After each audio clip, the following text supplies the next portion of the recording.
All right, welcome, Ged. Welcome, everyone. Part 3 of It Ahsoka. is time to fly. Time to fly, Yes, and sir. fly they did. Interesting episode. I think. I don't know how I feel about this one. What? Let's get into it. I, I, I'm confused by your statement already. Like Well, when I I'm saw not. I'm not all of the indicating bad or spaceships, good. I thought that you were going to be in full rager for the entire Full Rager. 34 minutes. Yeah. Well, none of them had an X-shaped wings, so we'll see. We'll see. Let's talk through this. Okay, Maybe let's do it. you'll. First off, training scene. So I don't know how I feel about the training scene. Okay. Obviously, very reminiscent of Obi-Wan Kenobi training Luke Skywalker. Yeah. And Luke, who we know became one of the best Force users, quickly picked up Obi-Wan's teachings at, I will say, an older age, hmm right? Is that the only nod you see there to Star No, there's Wars? lots of those. What? Like just in that training scene? What are you talking about? Does it remind you of anything else? Because it reminds me of something else. What, Ray? It reminds me of our friend Shirut from Rogue One, Oh, cheer. a non-force wielding. The comment from Ahsoka, I don't need her to be a Jedi. I need her to be herself. And I instantly jumped on my phone. It's literally right here to look up the name of this guy from Rogue One. I have that quote all I written down kept right thinking here. about was, especially when she's looking at the cup, was I am one with the Force is with me. I am one with the Force is with me. And I don't care if you love or hate Rogue One, mind you, not many people dislike Rogue One. He is one of the coolest one-off characters ever. And seeing her with the wooden stick, understanding that she's not a Force wielder, there was a lot of, I know I'm saying his name wrong, but such a cool character. I thought that was a neat little nod there. Yeah, you know what? That now that you bring up Chirrut, I actually see a lot more of him in Sabine than anything else. And I literally wrote down the quote because I didn't know how I felt about the whole scene. And then when Ahsoka says, "I don't need her to be a Jedi," I don't know. We've talked about it. I don't know how I feel if they go full blown into we're going to train Sabine a Jedi, just because there's a lot of question marks there. Like being with Kanan and Ezra, no one sensed it. But there is other parallels where the Force is in everyone. Yeah, I get it. But I don't want to see her just all of a sudden become powerful. And for example, and I don't think hold her own against Shin, which is as the episode started, I was like, oh, great. She's going to have a scene where she perfectly reflects everything Ahsoka does, but Ahsoka murked her like 10 times, 20 times over. And she had one little sequence where she stopped it, but then Ahsoka quickly knocked her on her ass. So I'm glad it didn't look like Luke's training. I guess is what I was fearful when that scene started. And then when the cup scene happened, I looked over at Kelsey. I'm like, what odds do you give it she moves the cup or can't move it? I'm like, the scene is setting up for her to move it, but I really hope she doesn't, because we found out last episode she has the lowest amount of force. Yeah. Sabine herself said, I'm good with all the weapons. It's just the other stuff. So I'm glad the cup didn't move, but it hangs there for a second on that frame after she leaves. You know she's eventually going to move the cup. I love how she talks to the cup like, you win this round. Yeah. But I kind of like, I don't know, I kind of like the messaging that anyone, kind of what Ahsoka said, it's training and focus and dedication. It's not about being a masterful Force wielder. It's about having faith, having discipline. I love that. I could not agree more. The world does not need another Jedi superpower. What they need is somebody who can do a lot of the things. Yeah. And she even said, like, talent is something you don't have, more or less, Mm-hmm. right? Like, talent's part of it. But with focus, training, and patience and all that stuff, you could probably harness just enough of it to enhance your abilities when you're fighting like a Mandalorian. And more Absolutely. Yep. because it's even saying for the enemy we're going up against, you can't just be yourself. Like, you need a little bit more. Yep. So maybe that's what they've chosen to do to make it more believable that Sabine could hold her own against Shin, right? Mm-hmm. I'm assuming Because they're she going is to have an to fight. incredible warrior. Yeah, Like, I mean, she's Mandalorian. yeah, Yeah. yeah. She's got all the other stuff down. So, yeah, And one thing I will say, as someone who has followed this subset of a Star Wars story, because let's be honest, I mean, we've talked about it before. Rebels is not, the most sought after Star Wars property out there, but as someone who has followed it, it is hard for me to not smile seeing Ahsoka with Sabine as a Padawan, and just that, I don't know. I get all the feels. I've really enjoyed watching this so far. yeah. Just another random question about the training before we move on. Are you surprised? There's been, Yoda has said it before. There's always a stigma about Jedi taking on a Padawans who are too old. Do you find it odd that Ahsoka's chosen to train Sabine when, for example, she could have trained Grogu? Grogu was in her hands. We finally get introduced to Jason Syndulla. I was just gonna say, or how about Jason I know, Syndulla? like, that was Is that he Jason probably has a Syndulla lot not more the love child of yeah, Hera and canon. Kanan? Yep, I mean, he's young. It's just yeah. It's funny to me that she wanted to take a Padawan on, but chose to take on someone with no skill. But I don't know. but there's history there, right? Yeah, maybe those people aren't connected to Ezra, so I guess it makes sense for them to do it. And maybe Sabine wants to because she's willing to do anything for Ezra.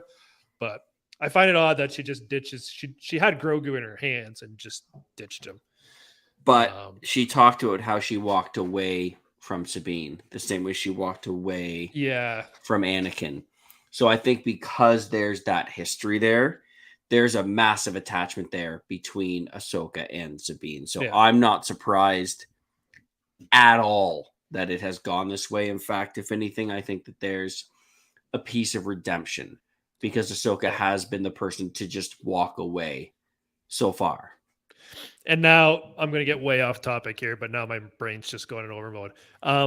Back to Mando. When Ahsoka said, "I can't train him, but take Grogu to Typhon, no, whatever the planet's name is, and sit him on the Seeing Rock. Maybe someone will come and find him." Did she know about Luke prior to that?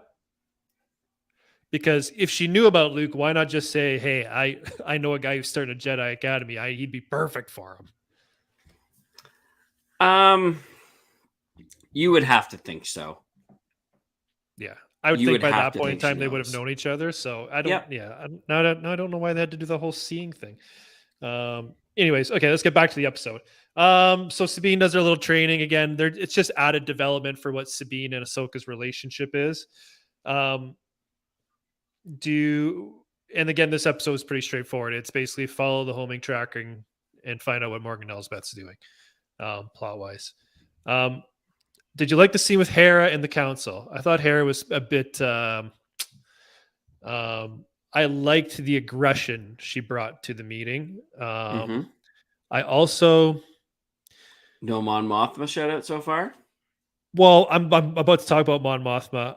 With how vocal she's been in Andor, I'm surprised at how much she fought in Andor, how much we see her fight in Rogue One. I was surprised she was a little more timid in the meeting with the other senators. I know times have changed. The Empire's falling. She's the chancellor now.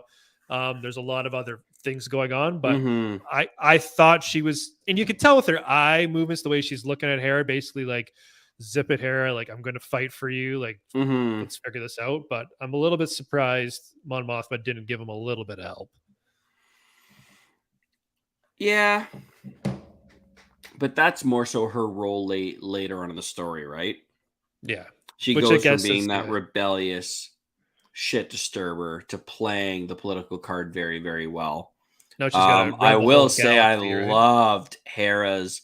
Oh, so you never fought in the war? You just sat around to wait and see who won. Yeah. Yeah. I loved how aggressive she was. Yeah. Boy. And you had nothing to say. It's like, no. Yep. Yeah. So they got sidelined. We get Ahsoka and Sabine. They exit hyperspace. Their comms are jammed. They go through their little space fight. I thought it was kind of cool. It was obviously, reminiscent of the Falcon, some of the shots. And then I kept thinking to myself, man, the shields on Ahsoka's ship are hella strong, because how many strafing runs did they blast across her bow until the end? But then they ended up shooting her down. So I guess I can't complain too hard about the shields, because she did not make it unscathed. Yeah, no, for sure. No, I thought it was interesting that Shin and Marok were two of the pilots. Because let's be honest, they're just goats. I mean, yeah, you knew they were going to survive. Balin or Baylor or whatever his name is, he's really the main villain, along with what's her face, right? Yeah, but then the ships were cool. I thought visually looked very well, as did the Rebel fleet when the A-Wings flew by. I thought, again, they're really nailing the aesthetic of how everything looks. Mm-hmm. Cool little fight, and then they got to get to the scan. I thought Huyang. Hold on, whoa! What do you think? What did you think of Ahsoka on the wing in a spacesuit? Yeah, we're getting to that. Oh, okay. Sorry. I thought we jumped by there. All right, okay. No. So they basically get close enough to get their scan in, and they know it's a hyperspace ring, which we all kind of figured. Yeah. Morgan Elsbeth fires turbulators, knocks them out, and then we get Space Ahsoka.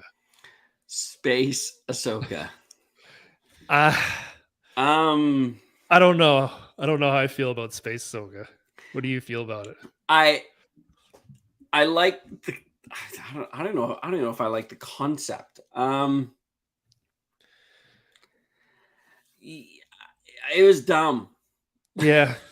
I get why they did it. It made sense in the story. Like Anakin's done that in the Clone Wars, but in animation it looks I totally forgot he did that in the Clone Wars. Yeah. Because they've done it in the Clone Wars a few times, and they've done it in Rebels. Actually, Ezra's been on a ship deflecting lasers. So Dave Filoni has done this multiple times. Got it. Okay, I didn't remember that. When you see it in live action, how fast those fighters are coming in, I'm like, why are you aiming at Ahsoka? Just blow the friggin' ship up. Like, they could have just strafed right down the center of it and been done with both of them. Yeah. But they wanted to give Ahsoka, I guess, a cool moment. Again, the logic of the ships coming in, I just thought, why not just target the ship? Like, why are you even trying to aim for her? Yeah. And then part of me is also, again, I don't know what the technical blaster strength of a starship cannon versus, just a regular laser gun, right? But you got to figure a starship could bring in the heat, and so it could just do. Yeah, it was a bit of a stretch. What's up, Swole Yoda? You made it. Swole Yoda, where you been? Space Ahsoka's fun. It looks weird live action. Yeah. And I could not agree with you in terms of smiling the entire time. Obviously, we haven't talked about the Purgle or anything yet. But yeah, Space Yoda, you're probably like us. You followed this subset of stories, and I cannot help but smile. Yeah. We talked about it last week. I'm sure you saw the episode in terms of how everyone was casted, the droids. I mean, it's just been awesome so far. Space Ahsoka might be the worst part of the entire series. Like, I don't know. The way I guess I'd sum it up, it's a little silly. I could see people loving it. I could see people hating it. Yeah. At the end of the day, I'll probably, I don't know. It won't bother me one way or the other. I don't know. I couldn't help. It kind of reminded me a little bit. It's way more of the extreme, but when Luke is going up against the speeder bikes in Endor, a little bit when they're like going right for him and he blocks that on was it. awesome. As they come by, he does a swipe, but that's more grounded and more real feeling versus standing on a spaceship with no gravity And I love the backflip. cartwheel over Yeah. and swipe it down. Yeah. She's in like slow-mo as the ship flies by. Yeah. Could have just pointed up and decapitated her. Filoni went for it. At this point, I think Marok's gonna I wonder if Marok's gonna fly with that Inquisitor lightsaber. Filoni's pulling out all the animation tricks, so yeah, we'll see. Sure. We'll see. And then we get the Purrgil. I thought the Purrgil looked great. It was sweet seeing them in live action.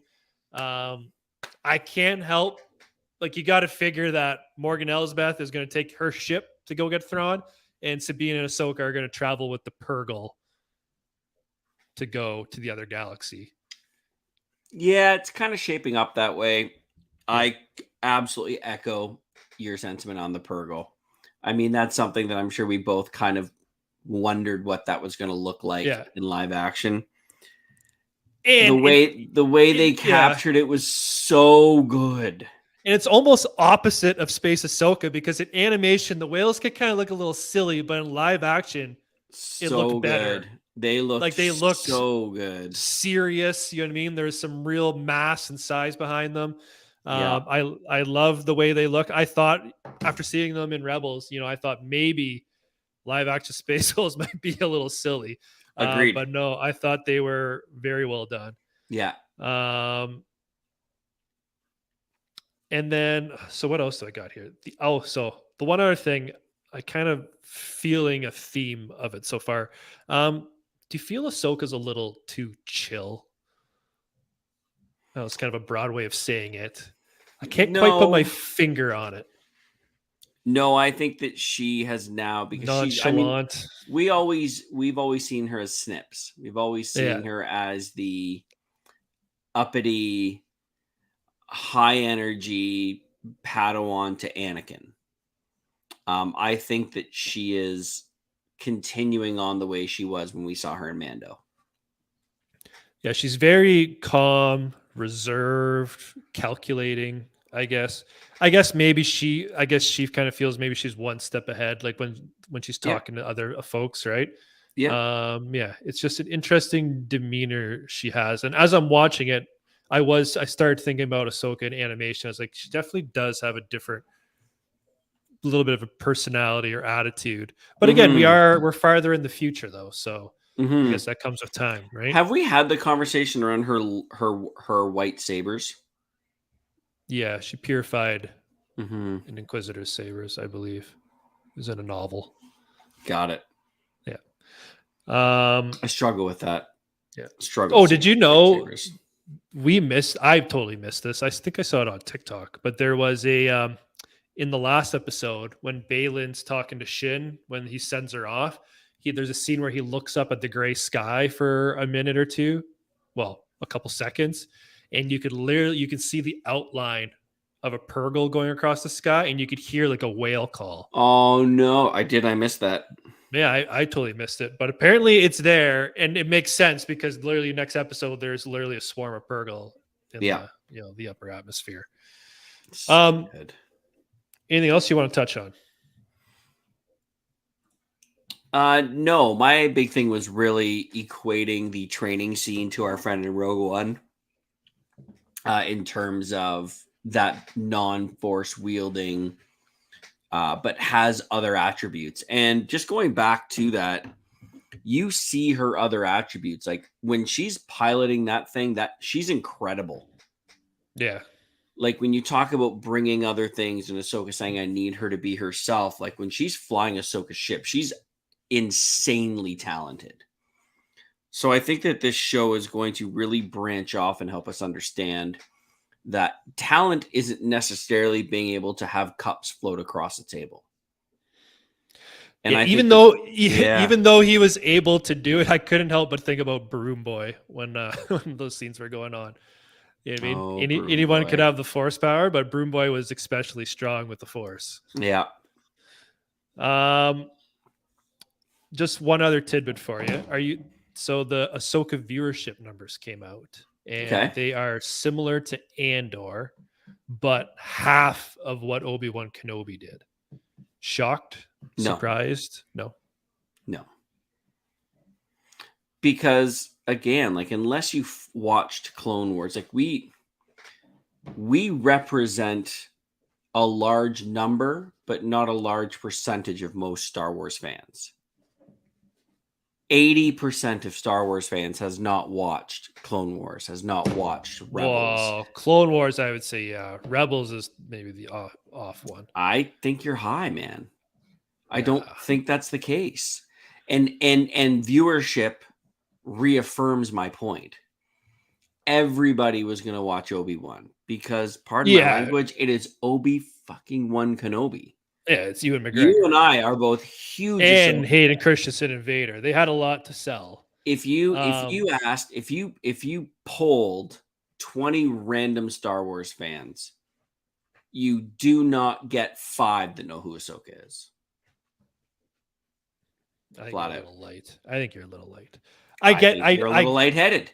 I know there's a lot of people who just watch the movies. I do know that, but I think there's enough people. And that is a bit too long, like right there for that. Yeah. Hey, actually, Swole Yoda, if you're watching this, can you weigh in on this?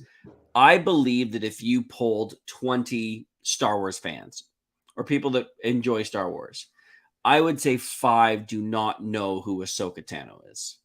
Oh, 5 don't know? I thought you said 5 who know.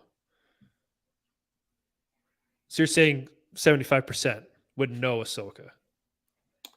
No, I'm going to say 5 or 6. Only 5 or 6 will know who she is. So 25% of Star Wars fans. Yeah, 25% of Star Wars fans would actually know who Ahsoka is. You're light. But the viewership reaffirms my statement. Yeah, but Andor, because nobody knows who Andor was. Because I was going to say no one knows who Cassian Andor is, though. I would think most people would know. I would think double the amount of people. Then why aren't people watching it?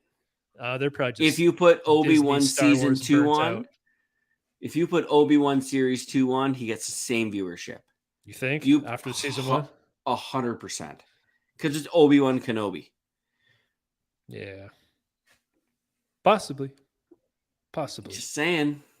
I think that there are levels to which people enjoy the Star Wars universe. I think you and I are not even close to the majority. Yeah, I'm swimming in a pool where I'll consume anything they put out. So, well, case in point, I thought I was. I agree because of the stars. Never watched a Clone Wars. Wanted. Yeah, I started watching Rebels because you told me about it. Like I got I begged you. I remember I begged you to watch Disney Clone Wars. game, and Ahsoka Tano was in the game, and I humbly didn't know who that was, and I was in my mid-30s at that point. Yeah, it's not as common as you think. Yeah, and maybe I'm just drinking my own Kool-Aid.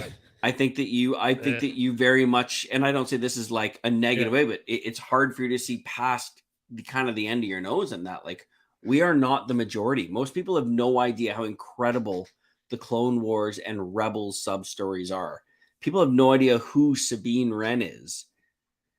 I mean, maybe it's because of the last few movies from Star Wars. People might not want to investigate new properties, but yeah, we are not the majority. You put anything out from characters that were in the first 6, viewership is going to be way up.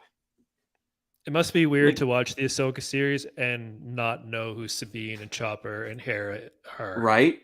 Like to not know who Hera is, to not know who Kanan was. Like my Star Wars life is better because I was introduced to Kanan. Yeah. But I never would have known that if you didn't have me watch it. Man, I'm 43. That was less than 5 years ago. I had no idea who they were. Sorry. One random note. We're on a tangent here. I know. One random note. Jason. So back to Jason Sudula. He does have the green hair like he did in Rebels. There was a Lego set leak, I believe, and then there was a very fringe shot from the back of his head in a seat, and everyone's like, "Oh, they retconned his hair." It's safe to say it is still green. Yeah. How having a baby with a green Twi'lek gives you green hair, I don't know, but the hair is still green. So he's still on par with animated Jason Sindula. I mean, that's a total heartstring for me. I'm just so happy he's in it. I don't care if that's the only scene he's in. I'm just so happy he's in it. I'm intrigued to see what they actually do with him because, again, with Kanan's legacy there and his blood, like, and Hera is an incredible pilot. Like, you would think could be a pretty formidable person as he gets older. Yep. And, you know, with his age now, he's probably mid 20s, early 30s by the time the Force Awakens happens. Mm-hmm. So, like, he should be a prime player. Obviously, he's not there in the movies, but it'll be interesting to follow his story. I don't know. Maybe Kylo Ren slaughters him at Luke's academy. We don't know yet. It's aggressive, but all right. I mean, you might not be wrong. Yeah. All right. What do you want to score this episode here, Ged? What do you got? What do you got for us? 8.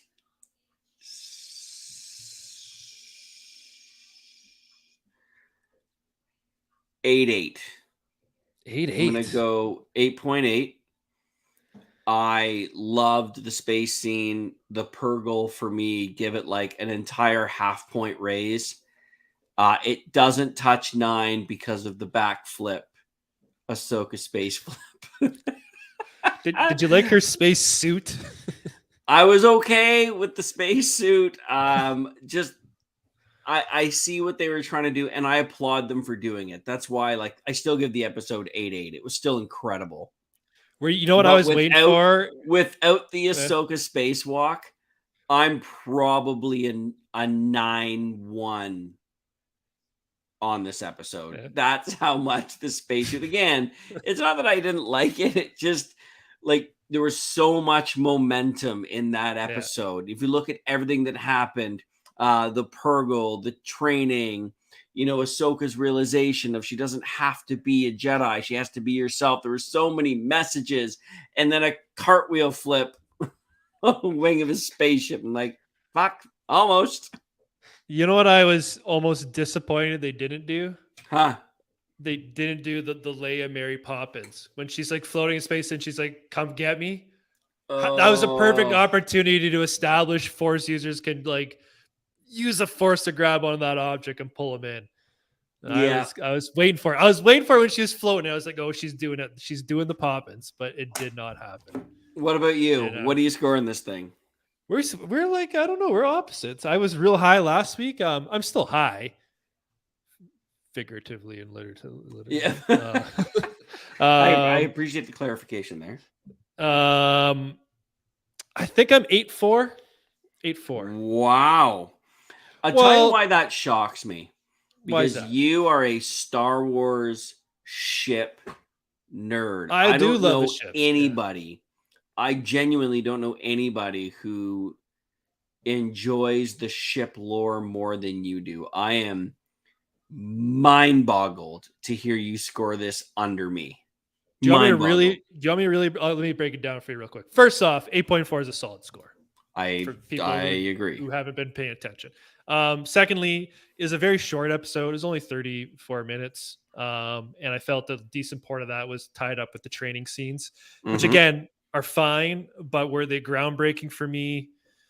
No. But with the ship stuff, I appreciate it. I thought it'll look gorgeous, but I really like dogfighting. And I know that's what they were doing, but like it's really just Sabine just shooting a tail cannon the whole time, right? Yeah. They're just more or less escaping versus actually, you know, dogfighting with the enemy. And again, I appreciate it. I like seeing the new fighter craft. I love seeing the turbo lasers fire up on the hyperspace ring and start pounding her shields until they disabled them. Yeah, I again love the Purgle. I don't know. I don't know if I'm just in a weird mood. It just felt. Yeah, I'm surprised. Yeah. I am surprised. 8.4. Solid. I wasn't like blown away, but it was a solid episode. Happy with it. You know, except for space jumps. The space flip. Yeah. All right. All right. Well, everyone, thanks for watching. Please let us know in the comments what you thought of the episode. And please give us your rating. It's something I want to start seeing this year to see how far off you guys are from get in myself to see who's leaning which way. And again, we grade fairly conservatively. So again, my 8.4 really is an excellent score. So Swole Yoda 9.0. Oh, he loved it. And again, I love that we're getting the Rebel suite goal. Like, to your guys' point, I'm smiling the whole time, being like, this is awesome, this is awesome, this is awesome. But yeah, I just know there's going to be some really good stuff coming down the pipe. I got a feeling. It's fair. Yeah. All right, guys. We will see y'all next Tuesday. Yeah, we'll see you next Tuesday. Swole Yoda, hopefully we'll see you next Tuesday. All right. Peace out, everyone.